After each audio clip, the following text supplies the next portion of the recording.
আসসালামু আলাইকুম।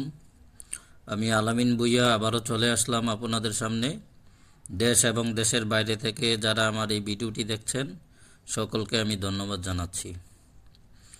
দর্শক, আজকের আলোচ্য বিষয় হচ্ছে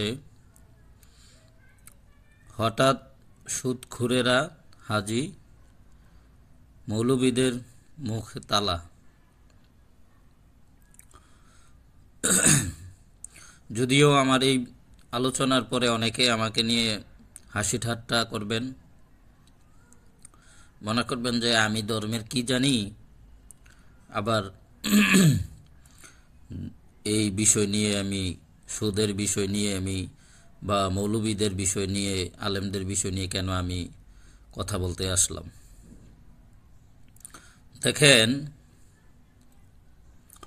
5 অগাস্টের পর আমার কাছে মনে হচ্ছে বাংলাদেশে মনে হয় যত সুদখোরেরা ছিল, সুদখোর মহাজনেরা ছিল, সুদ ব্যবসায়ীরা ছিল, সকলে মনে হয় হাজি হয়ে গিয়েছে।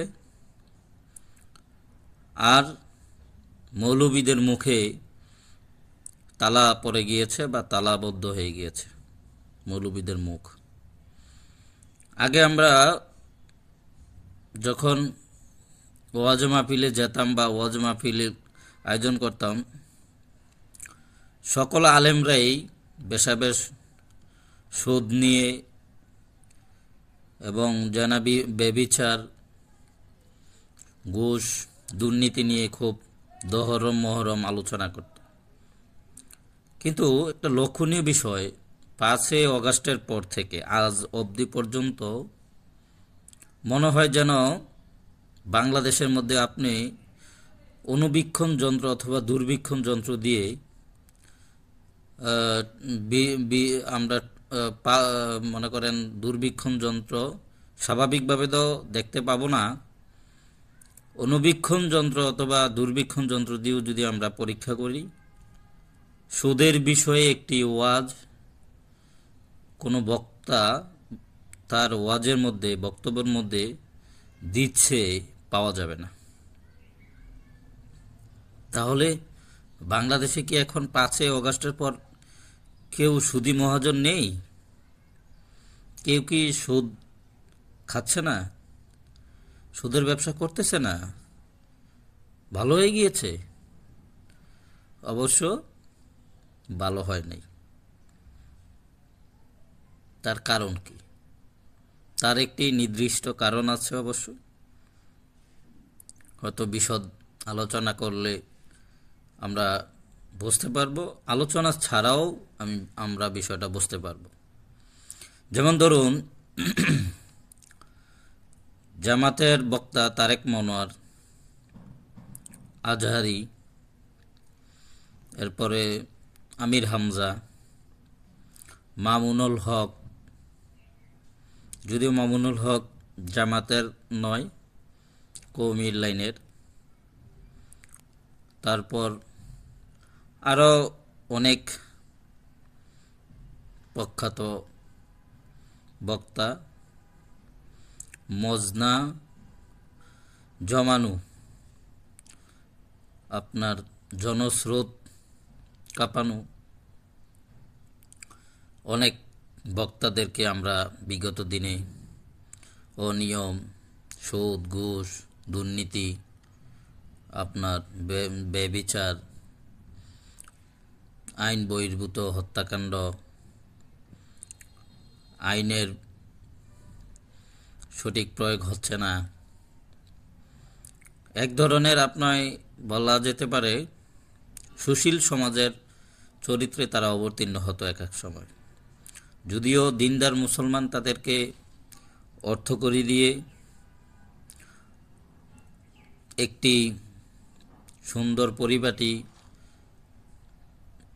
জলসার আয়োজন করে কোরআন হাদিসের কথা শোনার জন্য তাদেরকে দাওয়াত করতেন, আনতেন, কিন্তু তারা এসেই কেন যেন রাজনৈতিক বক্তব্য দেওয়া শুরু করত, সরকার বিরোধী বক্তব্য দেওয়া শুরু করত। এখন আর তারা সরকার বিরুদ্ধে কথা বলবে, সরকারের সমালোচনা করবে, এটা তো অনেক দূরের বিষয়। তারা এখন সুদের বিষয়ে কথা বলে না। কেন কথা বলে না? সুদের বিষয়ে কথা বললে তাদের কি কোনো স্বার্থেতে আঘাত হবে?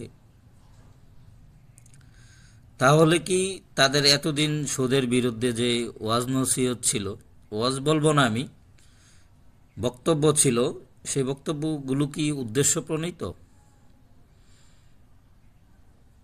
সরকারকে বেকায়দায় ফেলানোর জন্য কি তখন এই বক্তব্যগুলো ছিল? যদি মানুষকে আলোর পথ দেখানোর জন্যই হয়ে থাকে, মানুষকে ধার্মিক করার উদ্দেশ্য থাকে, মানুষকে ধর্মভীরু করার উদ্দেশ্য থাকে, তাহলে তো এখন এই বর্তমানেও তাদের এই বক্তব্যগুলো, ওয়াজগুলো করা উচিত ছিল, তাই নয় কি? তো আমরা কেন এখন আর সুদের বিষয়ে কোনো বক্তব্য মসজিদে, মাহফিলগুলোতে, বিভিন্ন মঞ্চে এইসব বক্তা যাদের নাম বললাম, তাদের মুখে কেন আর সুদের বিষয়ে ওয়াজ হচ্ছে না? তাদের মুখে কি তালাবদ্ধ হয়ে গেছে? এটা কি চিরতরে বদ্ধ হয়ে গিয়েছে, তালাবদ্ধ, নাকি সাময়িক কালের জন্য? নাকি ওনাদের ওয়াজ নসিহতের মধ্যে এমন তাসির হয়েছে যে বাংলাদেশের মধ্যে একজনও পাওয়া যাবে না যে আর সুদ খাচ্ছে না, সুদি ব্যবসা করতেছে না? তারা এখন আর সুদের বিষয়ে আর ওয়াজ করতে হবে না। তো আমি অবাক হয়ে গেলাম, কেন এখন সুদের বিষয়ে আর ওয়াজ হচ্ছে না? কমার বেশ দর্শক আমরা সবাই বুঝতে পারছি, তারেক মনোয়ার, আমির হামজা, আজারি, মামুনুল হক, তারা কেন এখন আর এই বিষয়গুলো নিয়ে আর কথা বলে না? তারা কেন এখন সুদের বিষয়ে আর ওয়াজ করে না? হয়তো সুদের বিষয়ে যদি তারা এখন কিছু বলতে যায়, তাহলে তারা বেকায়দায় পড়বে, তাদের স্বার্থে এখন আঘাত আসতে পারে, এই ভয় আছে। আর না হয় বাংলাদেশের মানুষ একেবারে সুদ, ঘুষ, দুর্নীতি, অপহরণ, ব্যভিচার এগুলো থেকে সরে এসে একদম মুমিন মুত্তাকিন খাঁটি ফরেজগার হয়ে গিয়েছে। তো আমি আশা করব সকলেই যেন মুমিন মুত্তাকিন ফরেজগার হয়ে যায়, সকলে যেন সুদ ঘুষ ছেড়ে দেয়। এই মামুনুল হক, আজহারি, তারেক মনোয়ার, অত্যন্ত বৈজ্ঞানিক দার্শনিক বক্তা তারেক মনোয়ার, উনি আপনার নাসার বিজ্ঞানীদের সাথে উনি বিভিন্ন বিজ্ঞান বিষয় নিয়ে গবেষণায় নিয়োজিত থাকেন বেশ সময়। তো আমির হামজা, আরও কি আছে, মাদানি, রফিকুল ইসলাম মাদানি, না জানি কি, একদম কাঁপিয়ে ফেলতো তারা, এখন আর তারা বলেন এই বিষয়ে।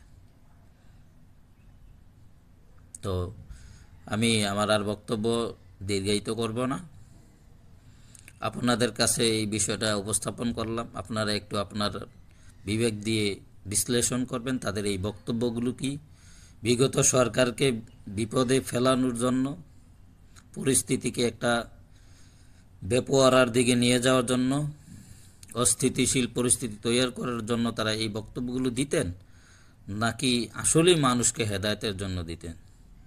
আর যদি এগুলো হেদায়েতের জন্য, পথ দেখানোর জন্যই হয়ে থাকতো, তাহলে এখন কেন এইসব বক্তব্য আমরা আর শুনতে পাচ্ছি না? এর রহস্য কি? সকলে ভালো থাকবেন, সুস্থ থাকবেন, আবারও কোনো বিষয় নিয়ে কথা বলবো।